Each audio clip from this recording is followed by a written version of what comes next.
The Battle of Germantown was a major engagement in the Philadelphia campaign of the American Revolutionary War.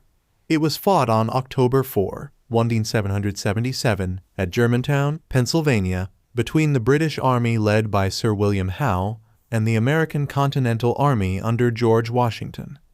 After defeating the Continental Army at the Battle of Brandywine on September 11 and the Battle of Paoli on September 20, Howe outmaneuvered Washington, seizing Philadelphia, the capital of the United States, on September 26. Howe left a garrison of some 3,000 troops in Philadelphia, while moving the bulk of his force to Germantown, then an outlying community to the city.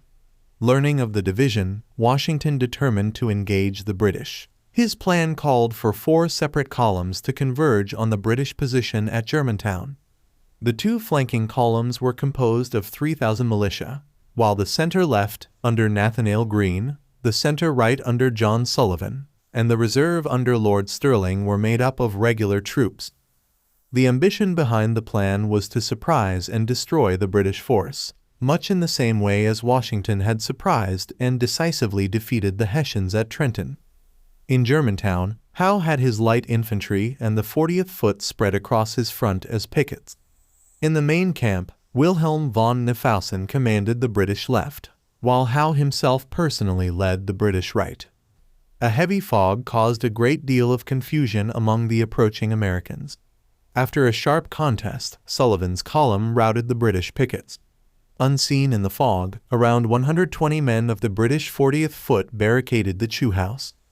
When the American reserve moved forward, Washington made the decision to launch repeated assaults on the position, all of which failed with heavy casualties. Penetrating several hundred yards beyond the mansion, Sullivan's wing became dispirited, running low on ammunition and hearing cannon fire behind them. As they withdrew, Anthony Wayne's division collided with part of Greene's late-arriving wing in the fog. Mistaking each other for the enemy, they opened fire, and both units retreated. Meanwhile, Greene's left-center column threw back the British right. With Sullivan's column repulsed, the British left outflanked Greene's